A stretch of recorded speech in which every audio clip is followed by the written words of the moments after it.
Halo teman-teman, perkenalkan saya Niko Mang Ayus Dewi dengan NIM 2317051160 dari kelas 4H. Video ini dibuat untuk memenuhi tugas ujian akhir semester pada mata kuliah teori akuntansi. Video ini bertujuan untuk menjelaskan topik akuntansi inflasi dan menganalisis artikel terkait akuntansi inflasi tersebut. Nah, topik yang akan saya bahas yaitu akuntansi inflasi. Secara singkat, topik ini membahas tentang suatu proses meningkatnya harga-harga secara umum, terus-menerus atau kontinu, yang berkaitan dengan mekanisme pasar yang dapat disebabkan oleh berbagai faktor. Antara lain, yang pertama adalah konsumsi masyarakat yang meningkat, berlebihnya likuiditas di pasar yang memicu konsumsi atau bahkan spekulasi, sampai termasuk juga akibat adanya ketidaklancaran distribusi barang. Adapun salah satu isu yang menarik dari topik ini, yaitu menyoroti bagaimana kemajuan teknologi, khususnya peluncuran dan peningkatan penggunaan uang elektronik atau e-money yang mulai mengubah lanskap sistem pembayaran di Indonesia. E-money berpotensi menggantikan peran uang tunai dalam transaksi retail dan memberikan efisiensi bagi konsumen, dan bahkan mempengaruhi jumlah uang yang beredar atau JUB serta tingkat inflasi. Nah, bayangkan saja, dompet Anda akan semakin tipis karena transaksi beralih ke e-money.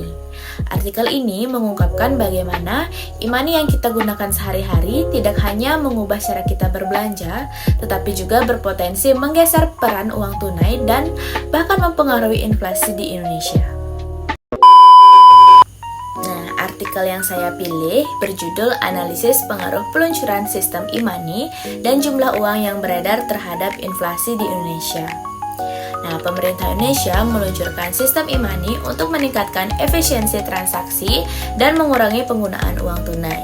Peluncuran ini diharapkan dapat mempengaruhi jumlah uang yang beredar dan berkontribusi terhadap pengendalian inflasi di negara tersebut. Dalam artikel ini ada beberapa teori yang digunakan. Yang pertama adalah teori kuantitas uang. Nah, teori ini menyatakan bahwa inflasi terjadi karena jumlah uang yang beredar terlalu banyak dengan asumsi kecepatan perputaran uang dan volume barang yang diperdagangkan tetap. Lalu teori yang kedua adalah teori Keynes. Keynes berpendapat bahwa jumlah uang yang beredar bukan satu-satunya penyebab inflasi. Inflasi juga disebabkan oleh keinginan masyarakat untuk berbelanja melebihi kemampuan ekonominya. Ia juga menekankan bahwa kecepatan perputaran uang itu fluktuatif. Dan teori yang terakhir adalah teori kuantitas modern. Nah, Friedman mengembangkan teori kuantitas dengan menyatakan bahwa perputaran uang dipengaruhi oleh berbagai faktor, seperti penghasilan, tingkat harga, inflasi, teknologi, dan juga perbandingan kesejahteraan. Lalu, adapun hipotesis yang diuji pada artikel ini. Yang pertama adalah diduga variabel e-money memiliki pengaruh positif signifikan terhadap variabel inflasi. Lalu yang kedua, diduga variabel jumlah uang yang beredar atau JUB mampu memberi pengaruh terhadap variabel inflasi. Lalu adapun metode penelitian yang digunakan pada artikel ini, yang pertama adalah jenis penelitian explanatory, yaitu penelitian yang bertujuan untuk menjelaskan hubungan sebab akibat antara variabel. Lalu yang kedua adalah rancangan dan penelitian yang menguji pengaruh e-money dan JUB terhadap inflasi di Indonesia. Lalu adapun ruang lingkup data inflasi, JUB dan peredaran e-money di Indonesia dari tahun 2015 sampai dengan tahun 2020. Lalu metode pengumpulan data, yaitu dokumentasi dan studi kepustakaan dengan data sekunder yang diakses dari website Bank Indonesia yaitu bi.go.id dan Badan Pusat Statistik yaitu bps.go.id, dan yang terakhir adalah analisis menggunakan analisis deskriptif kuantitatif dengan metode regresi linear berganda yang diolah dari program SPSS versi 25. Selanjutnya ada hasil penelitian yang menunjukkan bahwa pengaruh e-money terhadap inflasi. Nah, hasil dari penelitian menunjukkan bahwa secara parsial e-money tidak memiliki pengaruh yang signifikan terhadap inflasi.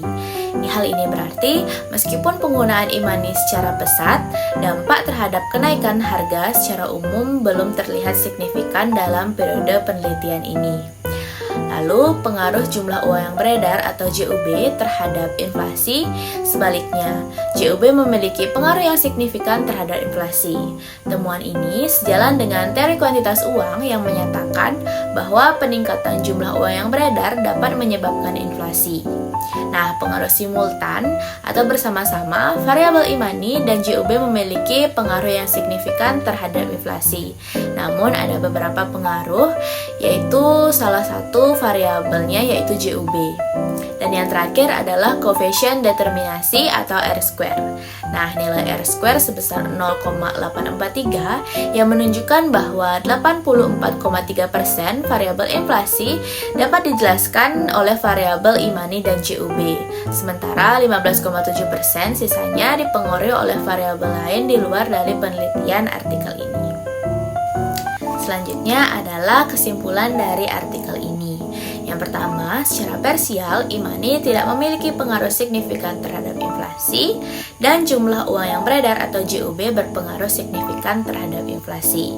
Lalu secara simultan, e-money dan JUB tidak berpengaruh signifikan terhadap inflasi, namun ada pengaruh dari salah satu variabel yaitu JUB.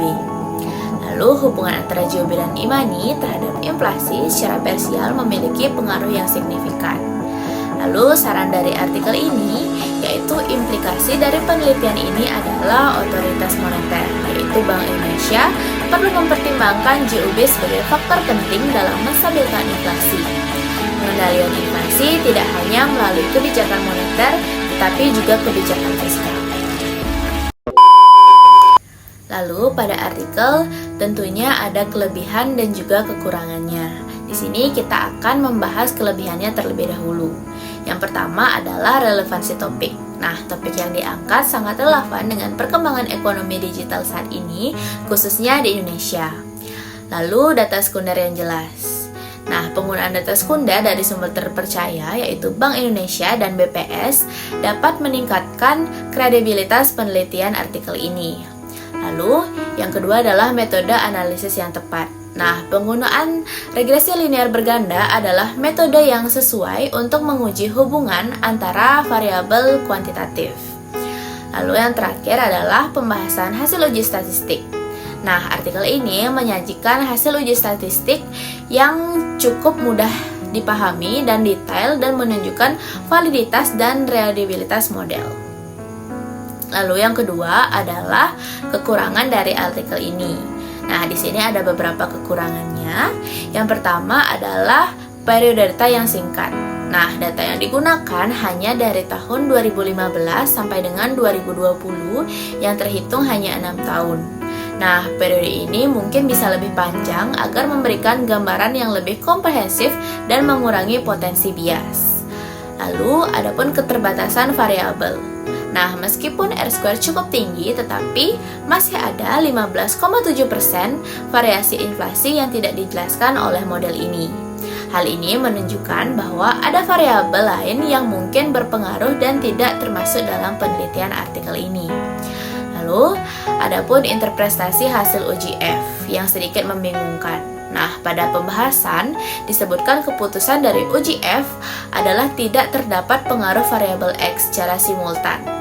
Namun pada nilai SIG, uji F adalah 0,062 yang jika dibandingkan dengan tingkat kepercayaan yaitu 0,05 seharusnya menunjukkan tidak ada perubahan secara signifikan secara simultan. Nah, penjelasan ini perlu diperjelas agar tidak membingungkan dan ambigu. Lalu dan yang terakhir adalah pembahasan e-money dan inflasi. Nah, meskipun hasil uji T menunjukkan e-money yang tidak berpengaruh signifikan terhadap inflasi, pembahasan lebih lanjut mengenai mengapa hal ini bisa terjadi dan implikasi bisa lebih mendalam. Lalu secara keseluruhan, artikel ini memberikan wawasan penting mengenai dampak e-money dan jumlah uang beredar terhadap inflasi di Indonesia. Meskipun e-money belum menunjukkan pengaruh signifikan terhadap inflasi secara langsung, jumlah uang yang beredar tetap menjadi faktor dominan. Nah, penelitian ini menegaskan kembali pentingnya peran Bank Indonesia dalam mengelola jumlah uang beredar untuk menjaga stabilitas harga. Namun, untuk penelitian selanjutnya perlu ditambahkan periode data yang lebih panjang dan menambahkan variabel lain yang lebih relevan untuk mendapatkan pemahaman yang lebih utuh. Baik, mungkin sekian yang dapat saya sampaikan. Jika ada kesalahan kata, saya mohon maaf. Saya tutup untuk para mesanti. Om Santi Santi Santi.